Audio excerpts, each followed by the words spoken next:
তো হ্যালো বন্ধুরা, আমি আশা রাখছি তোমরা সকলেই ভালো আছো। তো আজকে আমরা আলোচনা করব কবি মৃদুল দাশগুপ্তের লেখা ক্রন্দনরতা জননীর পাশে এই কবিতাটি। তার আগে তোমাদেরকে আমি বলে নিই যে আমাদের ক্লাসের পক্ষ থেকে উচ্চ মাধ্যমিকের ক্লাস কিন্তু বুধবার এবং শনিবার নেওয়া হয়ে থাকে।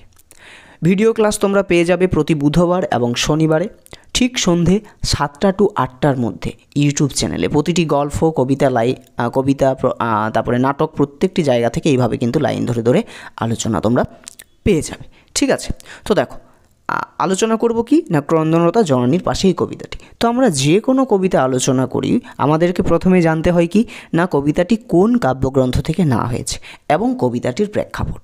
এই দুটো বিষয় আমাদেরকে জানতে হয়, তারপরে আমরা কবিতার লাইনে যেতে হয়। তো অবশ্যই আমরা প্রথমে কোন কাব্যগ্রন্থ থেকে নেওয়া হয়েছে এটা জানবো। এই কবিতা থেকে ম্যাক্সিমাম ছেলেমেয়েরা কিন্তু ভুল করে। যদি প্রশ্ন আসে যে, প্রথমে এই ডাউটটা ক্লিয়ার করি যে ক্রন্দনরতা জননীর পাশে কবিতাটি কোন কাব্যগ্রন্থ থেকে নেওয়া হয়েছে বা কোথা থেকে নেওয়া হয়েছে, তখন ম্যাক্সিমাম ছেলে মেয়ে এর অ্যান্সার লিখে ধান ক্ষেত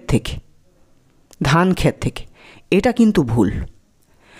যদি পরীক্ষাতে আসে যে ক্রন্দনরতা জননীর পাশে কবিতাটি কোথা থেকে নেওয়া হয়েছে, তাহলে শুধু ধান ক্ষেত এই অ্যান্সারটি হবে না।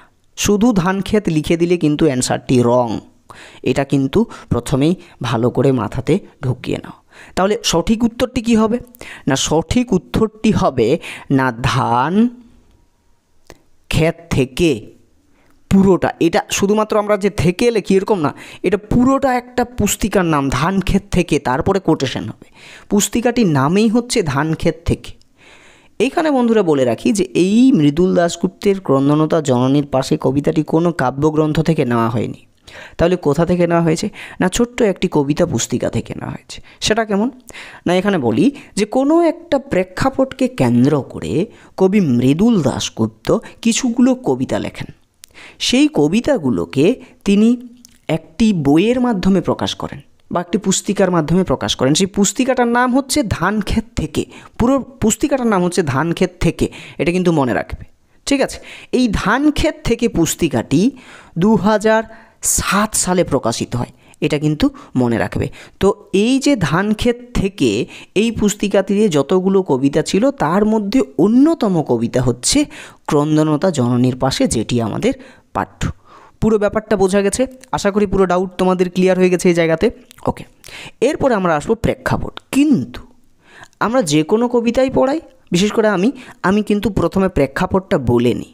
কিন্তু এই জায়গাতে প্রেক্ষাপট প্রথমে আমি আলোচনা করব না, কেননা প্রথমেই যদি আলোচনা করে দিই তাহলে কবিতা যখন আমরা লাইন ধরে আলোচনা করব সেইখানে গিয়েও কিন্তু এক জায়গাতে প্রেক্ষাপট আমাদেরকে আলোচনা করতে হবে, প্রেক্ষাপটের জায়গাতে ফিরে আসতে হবে, না হলে কিন্তু হবে না।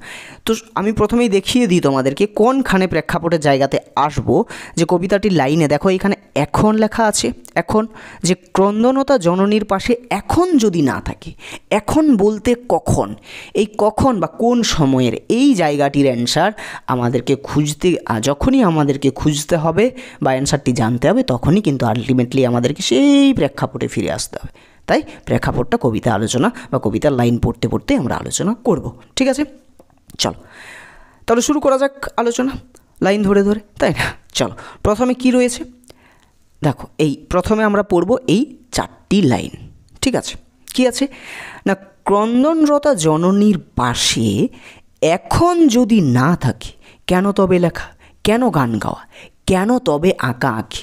এইখানে বন্ধুরা একটা জিজ্ঞাসা চিহ্ন আছে। কবি কিন্তু প্রথমেই একটা কোশ্চেন করছে আমাদের সকল পাঠক হৃদয়কে।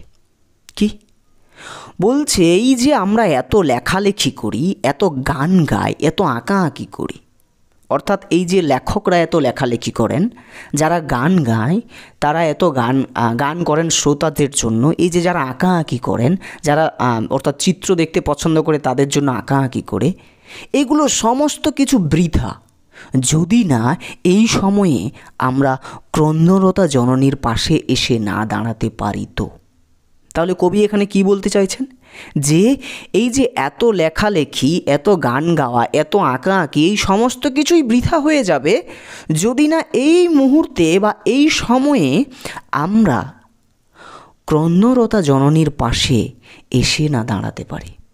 বোঝা গেছে?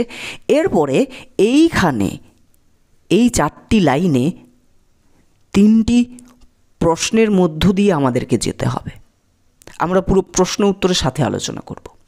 প্রথম আমাদের মনে কি প্রশ্ন আসবে, কি না ক্রন্দনরতা জননীর পাশে, এখানে জননীকে ক্রন্দনরতা বলা হয়েছে কেন, কিংবা জননী ক্রন্দনরতা কেন বা জননী কাঁদছেন কেন, এটা। দ্বিতীয় হচ্ছে এখন যদি না থাকি, এখন, এই যে এখন, এখন বলতে কোন সময়ের কথা বলা হয়েছে, এটা। এবং তৃতীয়ত হচ্ছে যে কেন তবে লেখা, কেন গান গাওয়া, কেন তবে আঁকা আঁকি, এটি কবি কোন প্রসঙ্গে কথাটি বলেছেন বা কেন এই রকম মন্তব্য কবি আমাদের সামনে তুলে ধরেছেন, কেনই বা এরকম একটা জিজ্ঞাসা চিহ্নের মধ্যে আমাদের পাঠক হৃদয়কে ফেলে দিচ্ছেন, এই তিনটি জায়গা আমাদেরকে আলোচনা করতে হবে। তো এই যে প্রশ্নটি বললাম প্রথমে, যে ক্রন্দনরতা জননীর পাশে, এখানে জননীকে ক্রন্দনরতা বলা হয়েছে কেন, এই প্রশ্নটির অ্যান্সার আমরা প্রেক্ষাপট আলোচনা করতে গিয়েই পেয়ে যাব। অর্থাৎ যদি এখন, এখন বলতে কোন সময়ের কথা বলা হয়েছে, অর্থাৎ কবি কোন সময়ে এই ক্রন্দনরতা জননীর পাশে দাঁড়াতে বলছেন, এটি আমরা আলোচনার বা এর উত্তর খুঁজে পেলেই কিন্তু আমরা অ্যান্সারটি খুঁজে পেয়ে যাব যে আলটিমেটলি এই জননী অর্থাৎ এই মা কেন কাঁদছেন। ঠিক আছে, তো চলো প্রেক্ষাপটটা আমি এবারে বলি। ঠিক আছে, প্রেক্ষাপটটা বলি বন্ধুরা। দেখো যে 2006 সালে, আমি লিখে দেখাচ্ছি, 2006 সালে, তোমরা সকলেই জানো প্রায়, যে 2006 সালে পশ্চিমবঙ্গের বুকে কিন্তু এক বেশ বড়সড় একটা আন্দোলন ঘটেছিল, এটা তোমরা সকলেই জানো আশা করি। সেটি কোথায় না হুগলি জেলার সিঙ্গুরে। কী নিয়ে আন্দোলনটা ঘটেছিল, কেন আন্দোলনটা ঘটেছিল এবং আন্দোলনের পরিপ্রেক্ষিতে কী হয়েছিল সেটা সমস্ত কিছু জানাচ্ছি এখনই বা বলছি। বলি ব্যাপারটা, যে 2006 সালে হুগলি জেলার সিঙ্গুরে কিছু শিল্পোদ্যোগী মানুষ মানে হচ্ছে এই যে যারা কারখানা তৈরি করে, ঠিক আছে, কারখানা তৈরি করা কোথায়, কোনো একটা কৃষি জমি তো লাগবে, কিংবা কোনো একটা তো জমি লাগবে, তাই না, সেই জমির উপরে কারখানা। মনে করো তুমি একটা বাড়িঘর বানাতে চাও, তাই না, বাড়িঘর, এই যে যেমন তোমরা আমি দেখি কবিতাতে পড়ে এসেছো যে শহরের অসুখ হাঁ করে কেবল সবুজ খায়। হাঁ করে সবুজ খাচ্ছে কী কারণে, কেননা এই যে নগরায়নের যে বিস্তৃতি লাভ ঘটছে, বিকাশ ঘটছে, বৃদ্ধি পাচ্ছে নগরায়ন, যত ঘর বাড়ি বানানো হচ্ছে তত সবুজের ধ্বংস হয়ে যাচ্ছে। তাহলে আলটিমেটলি যদি কোনো একটা জায়গাতে কারখানা তৈরি করতে হয় তাহলে সেখানে কি করতে হবে, প্রথমে একটা জমি লাগবে, সেই জমির উপরে কারখানা তৈরি হবে, তাই না। অর্থাৎ সেখানে আমি দেখি কবিতাতে যেমন শক্তি চট্টোপাধ্যায় আমাদেরকে দেখিয়েছেন যে প্রাকৃতিক পরিবেশ, সবুজে ঘেরা পরিবেশকে ছেদ করে বা কেটে, ঠিক আছে, সেখানে নগরায়ন অর্থাৎ ঘর বাড়ি বানানো হচ্ছে ইট কংক্রিট বালি ইত্যাদি দিয়ে। তাহলে সেই প্রাকৃতিক পরিবেশকে যদি না কাটা হয়, জমির উপরে যেটা উঠেছে গাছপালাগুলো যদি না কাটা হয় তাহলে কি ঘর বাড়ি বানানো যাবে? কখনোই যাবে না, কেননা গাছের উপরে কি ঘর বাড়ি বানানো সম্ভব? কখনোই সম্ভব না। তাহলে সে একটা কবিতা থেকে আর একটা কবিতাতে নিজের মাইন্ডটাকে ট্রান্সফার করতে হবে, তবেই কিন্তু বুঝতে পারবে পুরো ব্যাপারগুলো এবং পরীক্ষাতে ভালো অ্যান্সার লিখে আসতে পারবে। তাহলে ব্যাপারটা হচ্ছে এখানেই কবি মৃদুল দাশগুপ্ত আমাদেরকে এটাই দেখাচ্ছে যে সেই আন্দোলনে অর্থাৎ হুগলি জেলার সিঙ্গুরে কিছু শিল্পোদ্যোগী মানুষ অর্থাৎ যারা এই কারখানা বানাতে চায় তারা কী করছে না সেই সিঙ্গুরে তারা কারখানা বানাতে চেয়েছিল, ঠিক আছে, বা প্রতিষ্ঠা করতে চেয়েছিল।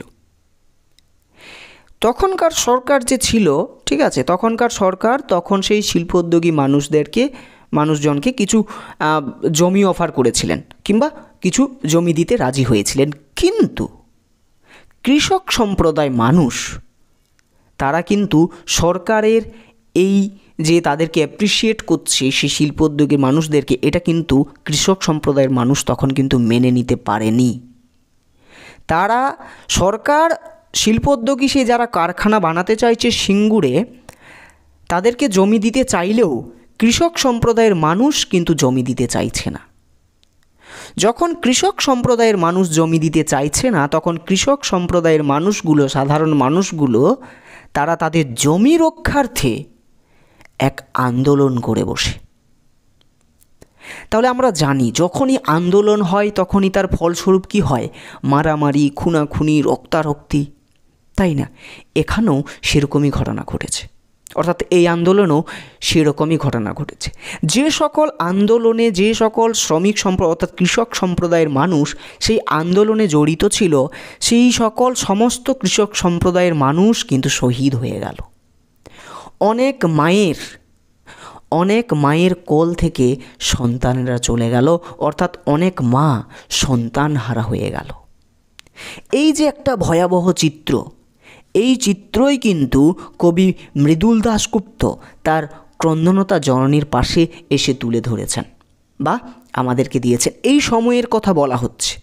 এখন বলতে কখন না, এই সময়। এখন বলি এই ক্রন্দনতা জননী ক্রন্দনতা কেননা এই যে আন্দোলনে, সিঙ্গুরের এই আন্দোলনে, অর্থাৎ কৃষক সম্প্রদায়ের মানুষ তাদের জমি রক্ষার্থে যে আন্দোলন তৈরি করেছিল বা আন্দোলন করেছিল, সেই আন্দোলনের পরিপ্রেক্ষিতে অনেক কৃষক, প্রায় সমস্ত কৃষকেই কিন্তু শহীদ হয়ে গিয়েছিলেন। ফলস্বরূপ কি হয়েছিল না, অনেক মা তাদের সন্তানদেরকে হারিয়ে ফেলেছিলেন। অনেক মায়ের সন্তান না ফেরার দেশে চলে গিয়েছিল। অনেক মায়ের কল শূন্য হয়ে গিয়েছিল। অনেক মা সন্তান হারা হয়ে গিয়েছিল।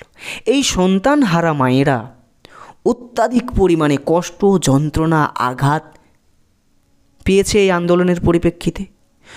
তো শুধুমাত্র যে কবির তখন মনে হচ্ছে এখানে যে এই যে মায়ের যে কষ্ট, যন্ত্রণা, আঘাত, এত পরিমাণে মায়েরা আঘাত, যন্ত্রণা, কষ্ট পেয়েছে, এই আঘাত শুধুমাত্র মায়ের না, এই আঘাত যেন আমাদের এই মাতৃভূমিরও।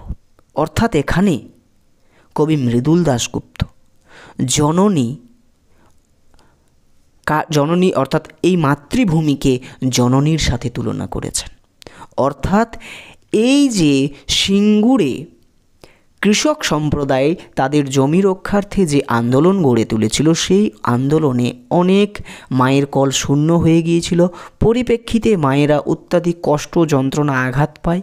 এই আঘাত দেখে কবি মৃদুল দাশগুপ্তের মনে হয়েছে যেন আমাদের বঙ্গভূমি অর্থাৎ আমাদের মাতৃভূমিও যেন কাঁদছেন। পুরো ব্যাপারটা বোঝা গেছে? ওকে, সময়টা বোঝা গেল। এখন বলতে কোন সময়ের কথা বলা হয়েছে বোঝা গেছে না?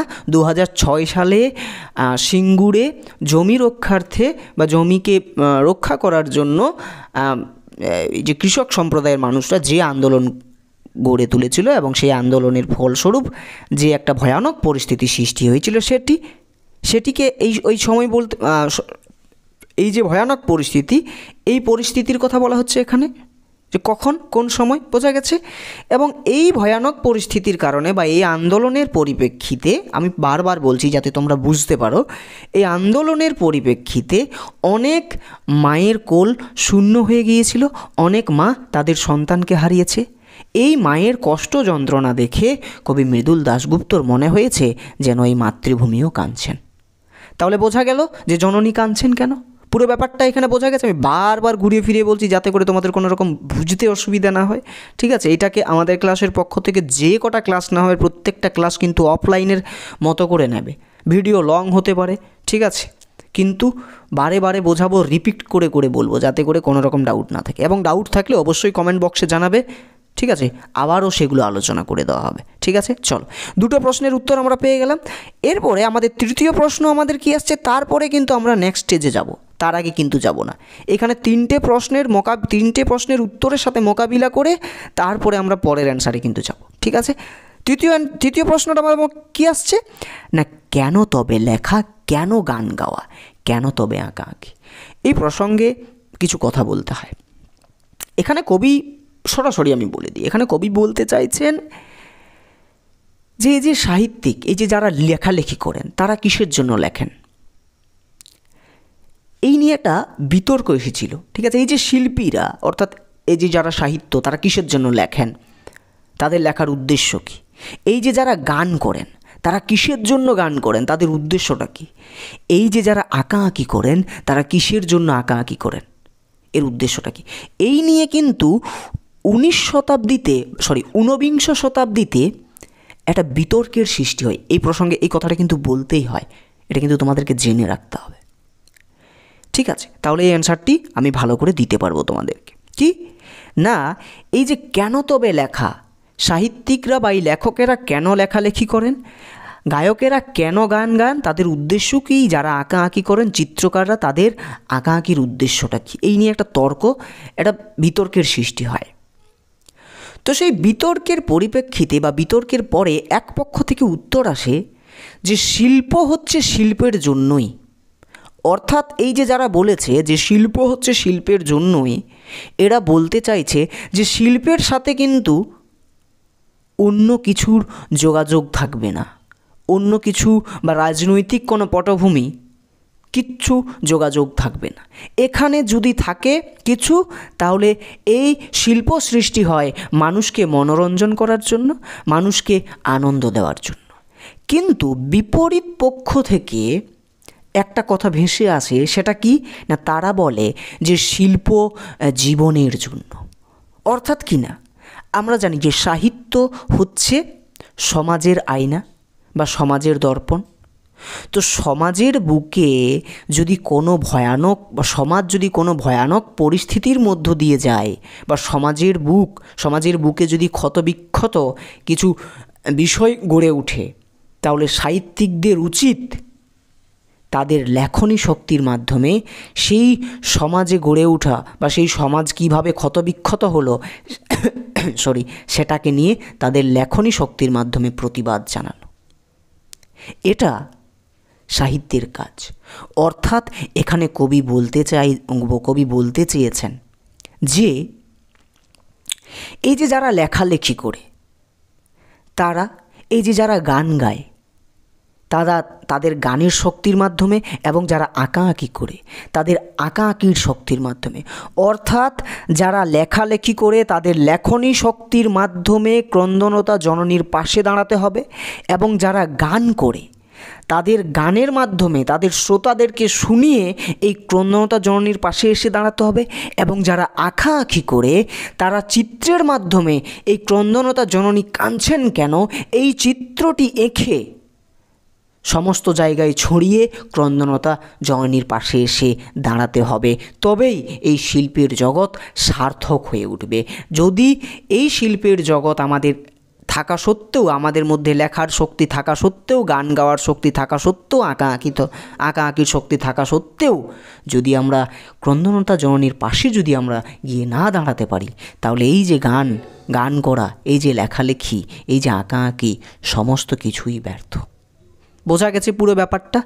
যদি আমি পুরো বিশ্লেষণ করে বললাম, যদি এক কথাই বলতে হয় এটা যে কেন তবে লেখা, কেন গান গাওয়া, কেন তবে আঁকাআঁকি, এটা যদি এক কথায় এর উত্তরটি বলতে হয়, তাহলে উত্তরটি এটাই হবে যে কবি মৃদুল দাশগুপ্ত মনে করেছেন কি না, বিপন্ন আক্রান্ত স্বদেশের প্রতি দায়বদ্ধতা, ভালোবাসায় যদি শিল্পী তার সৃষ্টিশীলতার মাধ্যমে প্রতিবাদ না জানায়, তাহলে এই যে লেখালেখি, এই যে গান করা, এই আঁকাআঁকি সমস্ত কিছুই বৃথা।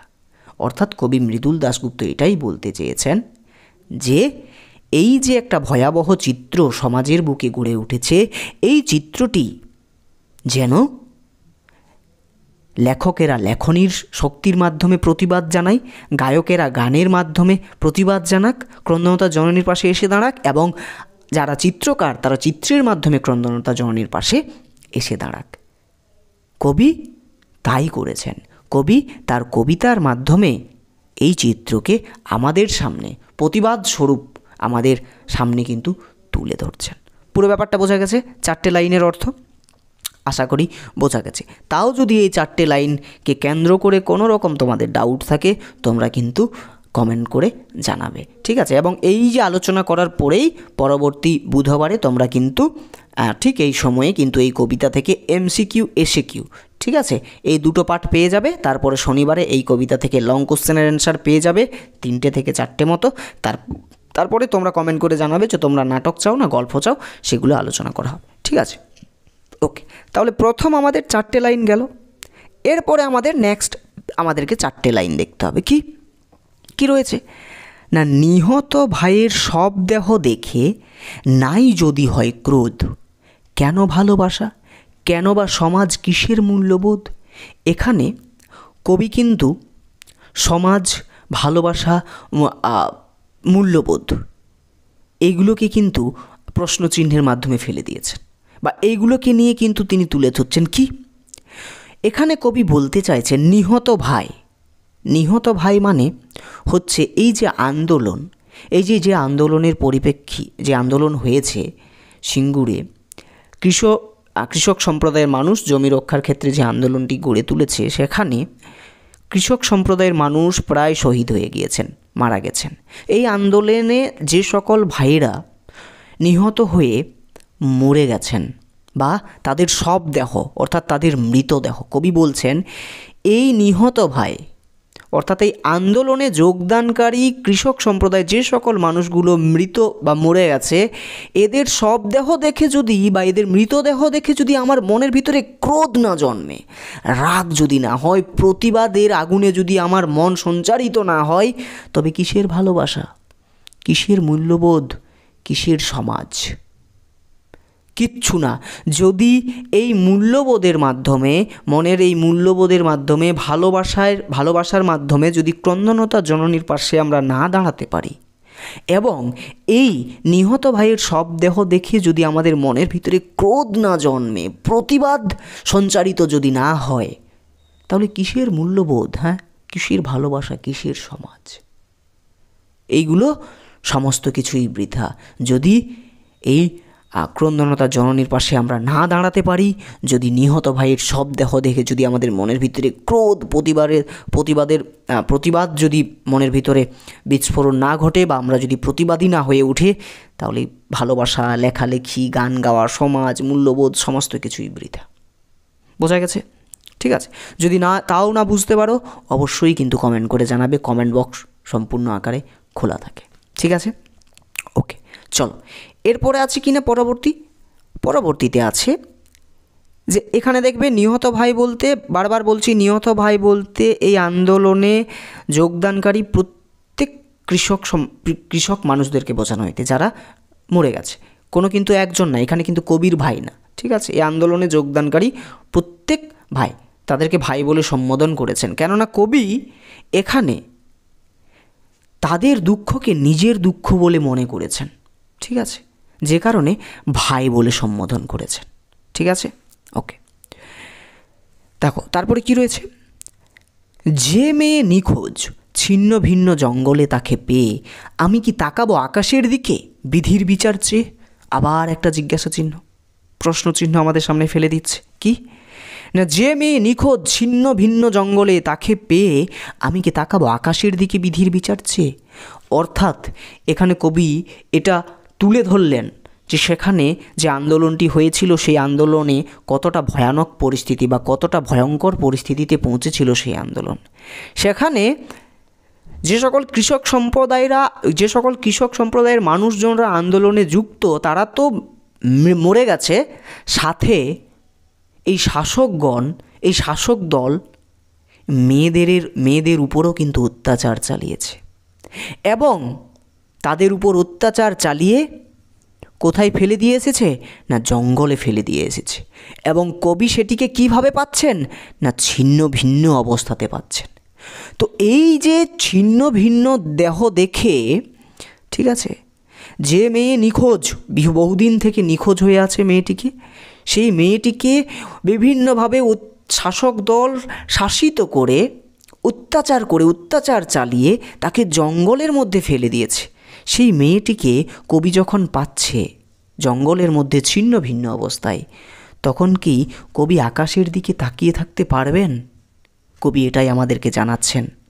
বলছে আমি কি পারবো আকাশের দিকে চেয়ে থাকতে বিধির বিচার চেয়ে? হে ভগবান, তুমি কি করলে? এটা উচিত ছিল না। কবির এখানে কি করা উচিত? কবির এখানে প্রতিবাদ করা উচিত। কবির বিবেক জাগছে, তারপরে লেখা আছে বিবেকের প্রসঙ্গ আছে। কবির বিবেক জাগছে কিসের জন্য? কিসে না প্রতিবাদ করার জন্য। কিন্তু কবি এখানে কিন্তু সেই আন্দোলনে যেতে পারবেন না ঠিক, কিন্তু তার লেখনী শক্তির মাধ্যমে কবি প্রতিবাদ করতে পারবেন এবং তাই কিন্তু কবি এখানে করেছেন। যদি এই যে আমি কি তাকাবো আকাশের দিকে বিধির বিচার চেয়ে, এটা যদি একটা এক্সাম্পল দিয়ে আমি যদি তোমাদেরকে বোঝানোর চেষ্টা করি, তাহলে হয়তো তোমরা বুঝতে পারবে। যদি মনে করো রাস্তা দিয়ে তোমরা হেঁটে যাও, ঠিক আছে, রাস্তা দিয়ে হেঁটে যাচ্ছ, হুট করে সামনে একজনের অ্যাক্সিডেন্ট হলো। অ্যাক্সিডেন্টটা রয়েছে কিনা একজন মা এবং তার একটা সন্তানকে সে কোলে নিয়ে যাচ্ছে, এবং বীভৎসভাবে একটা অ্যাক্সিডেন্ট হলো সেখানে। তুমি সেখানে দাঁড়িয়ে আছো, তোমার বিবেক কি কখনোই বলবে উপরওয়ালার দিকে তাকিয়ে, হে ভগবান তুমি কি করে দিলে, এই বিষয়টা বিধির বিচার কি চাইবে? তোমার বিবেক তোমাকে সেই মুভমেন্টে প্রেশার দেবে, যত জলদি পারবে হসপিটালে নিয়ে গিয়ে ভর্তি করো। এখানে কিন্তু কবিতায় কবির বিবেকও কিন্তু সেইভাবেই জেগে উঠছে। এখানে কবিও কিন্তু পারছেন না, সেই মানুষটি যেমন কখনোই পারবেন না, সেই মা এবং সন্তান যে অ্যাক্সিডেন্টের কারণে রাস্তায় একদম পড়ে আছে, চারিদিকে রক্তারক্তি হয়ে আছে, আকাশের দিকে কি তাকিয়ে থাকতে পারবে সেই মানুষটা? যে ভগবান কি করলে? অবশ্যই তার বিবেক বলবে যে না, তুমি তাকে হসপিটাল নিয়ে যাও, তাহলেই সে বাঁচবে। এখানে কবিও সে যেমন পারেনি, ওই মানুষটি অ্যাক্সিডেন্টের সময় যেমন তার বিবেক তাকে সেখানে উপরওয়ালার দিকে তাকিয়ে দোহাই দেওয়াতে পারেনি, বা উপরওয়ালার দিকে তাকিয়ে বিচার সে চায়নি, তাকে সরাসরি হসপিটাল নিয়ে গেছে, এখানে কবিও আকাশের দিকে তাকিয়ে বিধির বিচার চাইতে পারেন না বা পারছেন না। তিনি প্রতিবাদী হয়ে উঠছেন, আরও প্রতিবাদী হয়ে উঠছেন। দেখো তারপরে লেখা আছে, আমি তা পারি না। কি পারেন না কবি? না আকাশের দিকে, ঠিক আছে, আকাশের দিকে বিধির বিচার চেয়ে কবি কিন্তু তাকিয়ে থাকতে পারেন না। কবি কি পারেন? তারপরে লেখা আছে, যা পারি কেবল সেই কবিতাই জাগে, আমার বিবেক আমার বারুদ বিস্ফোরণের আগে। খুব ইম্পর্ট্যান্ট একটা লাইন, ভালো করে বোঝাচ্ছি, ভালো করে বুঝে নিও, ঠিক আছে? দেখো এখানে কবি কি বলতে চাইছেন, যে কবি যা পারেন, কবি কি পারেন না? তিনি পারেন না এটা যে আকাশের দিকে বিধির বিচার চেয়ে কবি কিন্তু এরকম পরিস্থিতিতে, অর্থাৎ এই নিখোঁজ যে মেয়েটি, তার দেহ ছিন্ন ভিন্ন অবস্থায় জঙ্গলে পেয়ে কবি বিধির বিচার চেয়ে আকাশের দিকে তাকিয়ে থাকতে পারেন না, ঈশ্বরকে দোহাই দিতে পারেন না। তিনি কি পারেন না? তার নিজের বিদ্রোহ সত্তাকে জাগিয়ে তুলতে পারেন। কিসের মাধ্যমে? কবি তো সেই আন্দোলনে যুক্ত হতে পারবেন না, তাহলে কিসের মাধ্যমে কবি জাগাতে পারেন? না তার কবিতার মাধ্যমে কবি জাগাতে পারেন। তবেই তো এই যে লেখালেখি, এই যে গান গাওয়া, এই আঁকাআঁকি, তবেই তো সার্থক হবে, না হলে তো সমস্ত কিছুই বৃথা। কবি তো সেটাই বলতে চাইছেন। কবি বলছেন, যা পারি কেবল সেই কবিতাই জাগে, আমার বিবেক আমার বারুদ বিস্ফোরণের আগে। বোঝার বিষয় আছে, বুঝবে। কবি এখানে বলতে চাইছেন যে আমি প্রতিবাদ করব কিসের মাধ্যমে? না কবিতার মাধ্যমে। আমার লেখালেখির মাধ্যমে সেই ছিন্ন ভিন্ন জঙ্গলের কথা, ছিন্ন ভিন্ন মেয়ে যে জঙ্গলে ছিন্ন ভিন্ন মেয়েটি যে পড়ে আছে, তার কথা আমার কবিতায় আসবে। কৃষক সম্প্রদায়কে ষড়যন্ত্র করে তাদেরকে আন্দোলনে নামিয়ে তাদেরকে হত্যা করা হয়েছে বা মারা হয়েছে আন্দোলনে, এই বিষয়টি ফুটে উঠবে। তাদের উপর একটা বিশাল একটা বিদ্রোহ আমি জানাতে পারি, সেটা আমার কবিতার মাধ্যমে। তারপর কি আছে না, আমার বিবেক আমার বারুদ বিস্ফোরণের আগে। এই লাইনটা ভালো করে বোঝার চেষ্টা করবে। এখানে আসলে ব্যাপারটা হচ্ছে এরকমই বন্ধুরা, কেমন না, কবি মৃদুল দাশগুপ্ত তার অসীম ভালোবাসা ও মূল্যবোধের কারণে কি না, মানুষের উপর নেমে আসা এই দারুণ আঘাতকে বা এই অপূর্ব আঘাতকে, অপূর্ব কেন বলছি, যে অপূর্ব এই কারণে বলছি কারণ আঘাতটাকে কতটা গভীরভাবে আঘাতটা এই আন্দোলনের পরিপ্রেক্ষিতে আঘাত এসেছে, সে কারণে এখানে অপূর্ব বলছি বা দারুণ বলছি। যে কবির মৃদুল দাশগুপ্তের অন্তরের এই অসীম ভালোবাসা ও মূল্যবোধের কারণে মানুষের উপর নেমে আসা এই দারুণ আঘাতকে তিনি নিজের উপর আঘাত বলে মনে করেছেন, বা তিনি এই আঘাতকে যেন নিজের বলে মনে করেছেন। ফলে কবির হৃদয়ও জ্বলে উঠছে। তুমি যদি আঘাত পাও কোনো কারণে, তোমার সামনে যদি কোনো একটা মেয়েকে অত্যাচার করে, বিভৎসভাবে অত্যাচার করে তোমার সামনে ফেলে দিয়ে চলে যাওয়া হয়, তাহলে কি তুমি উপরের দিকে তাকিয়ে থাকতে পারবে? কখনোই পারবে না। মানছি সেই মেয়েটি হয়তো তোমার না, তোমার হয়তো রক্তের সম্পর্ক কেউ না, কিন্তু তুমি কি পারবে সেটা নিজের চোখে দেখতে? তোমার হৃদয় কি জ্বলে উঠবে না? তোমার সেই মেয়েটিকে দেখে কি তোমার মনের ভিতরে কষ্ট হবে না? তোমারও জ্বলে উঠবে। এবং তুমি যদি লেখক হয়ে থাকো, তাহলে এই চিত্রটি তুমি যদি তোমার কবিতাতে ফুটিয়ে তুলতে পারো, তবেই তুমি এই শিল্পের জগতে শ্রেষ্ঠ, তবেই তুমি এই শিল্পীকে তুমি একটা সঠিক মর্যাদা দিতে পারবে, না হলে কিন্তু তুমি পারবে না। তো এখানে কবির এই অসীম ভালোবাসা, কবির এই মূল্যবোধের কারণে মানুষের জীবনে নেমে আসা এই আঘাতকে তিনি নিজের আঘাত বলে মনে করেছেন। ফলস্বরূপ কি না, কবির হৃদয়ও জ্বলে উঠেছে এবং কবির বিবেক ও মনুষ্যত্বে কবি কি কি জেগে উঠছে, দেখো কি না, কবির হৃদয় জ্বলে উঠছে, জেগে উঠছে, জ্বলে উঠছে, জেগে উঠছে বিবেক এবং হৃদয়ের মধ্যে জেগে উঠছে কি বা জ্বলে উঠছে কি, কবির বিবেক এবং মনুষ্যত্বের আগুন, যা বারুদের মতো সর্বগ্রাসী বিস্ফোরণ, যা উলটপালট করে দিতে চায় শাসকের সমস্ত অন্যায়ের ষড়যন্ত্র বা শাসকের সমস্ত অন্যায় ষড়যন্ত্র। আর একবার পুরো বিষয়টা বলে দিই, যে এই যে লাইনটা, যা পারি সেই কবিতায় জাগে আমার বিবেক, আমার বারুদ বিস্ফোরণে রাখে।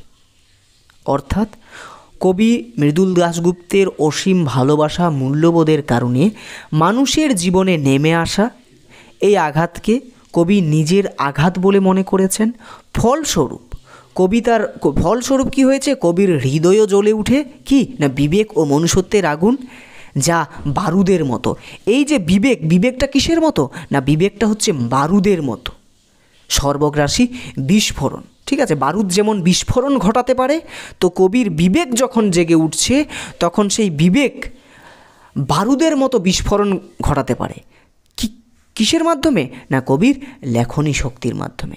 অর্থাৎ এখানে কবি স্পষ্টভাবে জানিয়ে দিলেন যে হয়তো আমি সেই আন্দোলনে যুক্ত থাকতে পারিনি, কিন্তু আমার কলমের ডগায় আমার লেখনী শক্তির মাধ্যমে আমি বিস্ফোরণ ঘটাতে পারি। এখানে কবি স্পষ্টভাবে কিন্তু জানিয়ে দিলেন, যেটি কবি বলছেন যে এই যে এই চিত্রটি আমি আমার কলমের ডগায় বিস্ফোরণ ঘটিয়ে চারিদিকে আমি প্রতিবাদ ছড়িয়ে দিতে পারি, সমস্ত পাঠক হৃদয়ে সেই শাসকদের ষড়যন্ত্র আমি তোলপাড় করে দিয়ে আমি সামনে নিয়ে আসতে পারি। অর্থাৎ এখানে কবি মৃদুল দাশগুপ্ত কিন্তু চুপ থাকেনি। কবি মৃদুল দাশগুপ্ত তার কবিতার মাধ্যমে তিনি কিন্তু ক্রন্দনতা জননীর পাশে এসে দাঁড়িয়েছেন। এই যে বিস্ফোরণ বললাম, যে কলমের ডগায় অর্থাৎ লেখকের কলমের ডগায় বিস্ফোরণ ঘটে, এখানে যদি একটা এক্সাম্পল দিই, তাহলে হয়তো তোমরা আজকে 12-এ উঠেছ, তোমরা 11 পড়ে পার করে এসেছো। 11-এ একটা কবিতা তোমাদের ছিল, কবিতাটার নাম হচ্ছে নীলোধ্বজের প্রতি জোনা। এটি বীরাঙ্গনা কাব্যের 11তম সর্গ থেকে নেওয়া হয়েছে এবং এটি মাইকেল মধুসূদন দত্তের লেখা। আচ্ছা বন্ধুরা, এই যে মাইকেল মধুসূদন দত্তের বীরাঙ্গনা কাব্য, এই কাব্যে প্রতিটি চরিত্র আছে কি বীরাঙ্গনা কারা, মেয়েরা, নারীরা। কিন্তু আমরা জানি বীরাঙ্গনা কথাটি যখনই আমাদের সামনে আসে, তখনই যেন সেই ঝাঁসি রানী লক্ষ্মীবাই এদের চিত্র আমাদের সামনে চলে আসে। কেননা তারা অস্ত্র হাতে যুদ্ধে নেমে পড়েছিল, ফলস্বরূপ তারা বীরাঙ্গনা নামে চিহ্নিত। কিন্তু মাইকেল মধুসূদন দত্তের বীরাঙ্গনা কাব্যের এই যে জনা, এই যে শকুন্তলা, এই যে কেকয়ী, এই যে শূর্পণখা, এরা কি অস্ত্র হাতে নেমেছিল যুদ্ধ করার জন্য বা প্রতিবাদ করার জন্য? না, এরা বীরাঙ্গনা হয়েছে তাদের মুখের শক্তির মাধ্যমে, তাদের এই পত্রের মাধ্যমে তারা প্রতিবাদ জানিয়েছে। পত্রের মাধ্যমে কিভাবে প্রতিবাদ জানানো যায় না, পত্র মুখে বলা যায় না, পত্র লেখা যায়, তাই না? আর লেখা কিসে যায়? লেখা কলমে যায়। তাহলে কবি মাইকেল মধুসূদন দত্ত তার লেখনী শক্তির মাধ্যমে এই যে বীরাঙ্গনা কাব্যের নারীদের হাতে অস্ত্র না থেকেও তাদেরকে বীরাঙ্গনা করে তুলেছে, তাদেরকে দিয়ে, অর্থাৎ তাদের সাথে যে অন্যায় হয়েছে তার অন্যায়ের বিরুদ্ধে তারা এই পত্রের মাধ্যমে প্রতিবাদ জানিয়েছে। এটা সম্পূর্ণ মৌলিকতাটা কার? না, মাইকেল মধুসূদন দত্তের। কেননা তিনিই তার লেখনী শক্তির মাধ্যমে তার কলমের ডগায় বিস্ফোরণ ঘটিয়ে তিনি এক একটি চরিত্রকে বীরাঙ্গনা হিসেবে তুলে ধরেছেন।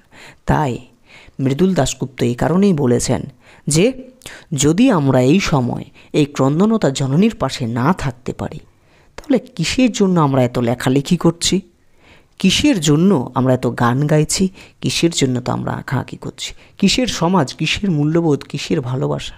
যদি এই সব দেহের মৃতদেহ দেখে যদি আমাদের ক্রোধ না হয়, তাহলে কি ভালোবাসা? কিসের সমাজ, কিসের মূল্যবোধ? বোঝা গেছে পুরো ব্যাপারগুলো?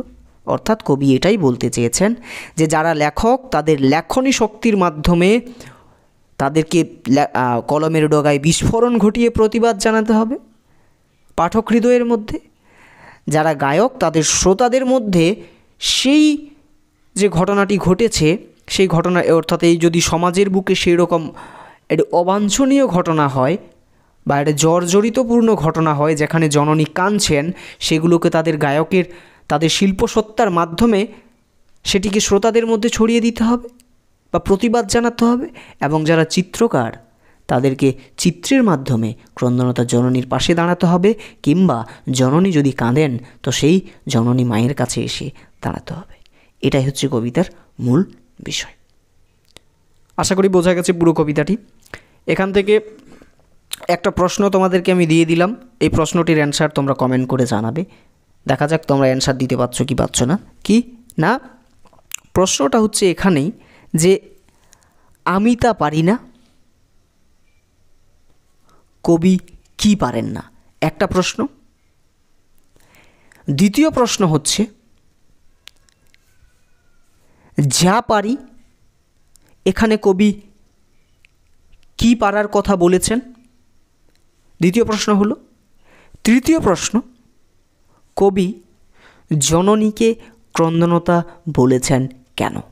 ব্যাস, এই তিনটি প্রশ্নের অ্যান্সার তোমরা কমেন্টে লিখে জানাবে। ঠিক আছে? আলোচনাটি যদি বুঝতে অসুবিধা হয় কারো কোনো জায়গাতে, তাহলে অবশ্যই আমাকে কমেন্ট করে জানাবে। ঠিক আছে?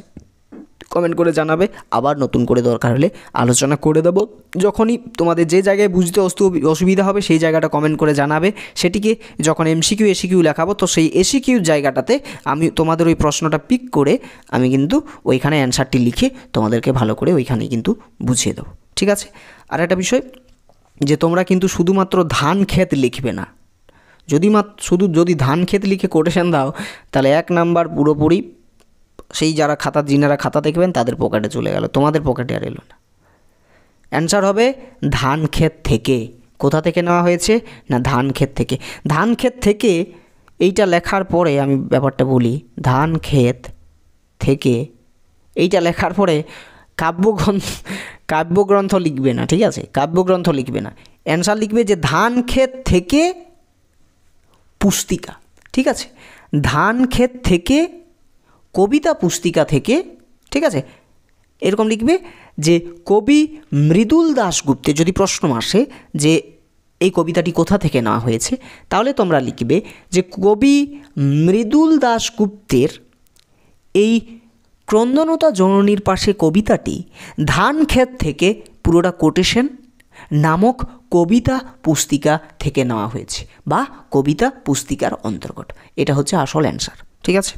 পুরো ব্যাপারটা বোঝা গেল। আর একবার বলে দিচ্ছি, এটা হচ্ছে 2006 সালের সিঙ্গুরে একটা ভয়াবহ একটা বিশাল একটা আন্দোলন গড়ে উঠেছিল। কি না, কৃষক সম্প্রদায়ের জমিকে নিয়ে সেখানে কারখানা গড়ে তুলবে, কিন্তু কৃষক সম্প্রদায় রাজি না হয়ে তারা একটা আন্দোলন করে ফেলে, যার পরিপ্রেক্ষিতে ভয়ানক একটা পরিস্থিতির সম্মুখীন হতে হয়। ঠিক আছে? এই কৃষক সম্প্রদায়ের একজন মানুষ যারা আন্দোলনে যুক্ত ছিল তারা ধীরে ধীরে শহীদ হয়ে যায়, অনেক মায়ের কোল শূন্য হয়ে যায় এবং অনেক মা তার নিজের সন্তানকে হারিয়ে অত্যাধিক পরিমাণে কষ্ট, যন্ত্রণা, আঘাত সহ্য করেছে, যার পরিপ্রেক্ষিতে কবির মনে হয়েছে যেন এই মা, অর্থাৎ আমাদের এই বঙ্গভূমি, অর্থাৎ আমাদের এই মাতৃভূমিও যেন এই মায়ের কান্না দেখে কাঁদছেন। ঠিক আছে, যে কারণে ক্রন্দনতা অর্থাৎ যে কারণে জননীকে ক্রন্দনতা বলা হয়েছে। এখানে জননী বলতে মাতৃভূমিকে বোঝানো হয়েছে।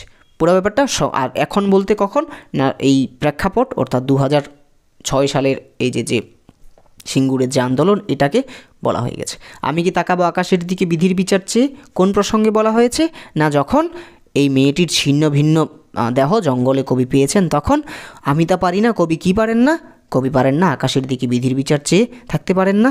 আমি যা পারি তা কি করে, আমি যা পারি কি না, কবিতার ভিতরে আমি কি, আমার বিবেক আমার বারুদ বিস্ফোরণের আগে আমি জাগাতে পারি। ঠিক আছে, কবিতার ভিতরে আমি জাগাতে পারি। যে সকল প্রশ্নগুলো বললাম সেই সকল প্রশ্নগুলো তোমরা অবশ্যই কমেন্টে জানাবে। ঠিক আছে, আর এইভাবে আলোচনা করা হবে। ভিডিও লং হবে, আমাদের ক্লাসের পক্ষ থেকে ভিডিও অনেক লং হতে পারে, তাতে কোনো অসুবিধা নেই, কিন্তু তোমাদের ডাউট, প্রত্যেকটা ডাউট কিন্তু তোমরা ক্লিয়ার করে নেবে। ঠিক আছে, যে জায়গাগুলোতে ডাউট থাকবে নির্দ্বিধায় তোমরা কমেন্ট করে জানাবে। আমার দায়িত্ব তোমাদের এক একটি ডাউট ক্লিয়ার করে দেওয়া। ঠিক আছে, কোনো ডাউট তোমাদের মনে কোনো প্রশ্ন চিহ্ন কিন্তু আমি রাখতে চাই না। ঠিক আছে, সমস্ত প্রশ্নের অ্যান্সার তোমরা পেয়ে যাবে, এবং অফলাইনের মতোই যেমন ক্লাস হয় সেরকম হবে। এরপরে এমসিকিউ এসিকিউ দেওয়া হবে, তারপরে লং কোশ্চেন একদিনেই দিয়ে দেওয়া হবে, এবং লং কোশ্চেন যখন লেখাবো সেগুলোর পিডিএফ দেওয়া হবে। ঠিক আছে, এবং আলোচনার সাথে সেগুলোর পিডিএফ দিয়ে দেবো, তোমরা সুন্দরভাবে পিডিএফ দেখে লিখে নেবে। কারণ একসাথে 5-6টা 3-4টে লং কোশ্চেন আলোচনা করা সম্ভব না, তো একটা লং কোশ্চেন আলোচনা করে পিডিএফের লিঙ্ক পাবে, তোমরা পিডিএফ দেখে খাতাতে সুন্দর করে লিখে নেবে। ঠিক আছে, এত কিছু সুবিধা দিচ্ছি।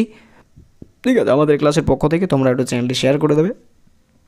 অন্যান্য বন্ধু বান্ধবের মধ্যে অনেক ছেলে মেয়ে থাকে যারা এরকম মানে আর্থিকগত সমস্যার কারণে একটু সমস্যা হয় টিউশন নিতে বা কোচিং নিতে, তাদের অনেকখানি হেল্প হয়ে যাবে। ঠিক আছে, তো চলো, বুঝতে পেরেছো কিনা পারো নি এটাও একটু কমেন্ট করে জানিয়ে দেবে তোমরা, ছোট্ট একটা লাইক করে দেবে। আর যে সকল প্রশ্নগুলো বললাম যে ক্রন্দনতা জননী কেন, ক্রন্দনতা জননী কেন, এখানে জননীকে ক্রন্দনতা বলা হয়েছে কেন, আমি তা পারি না, কবি কি পারেন না, যা পারি কেবল, কবি কি পারেন।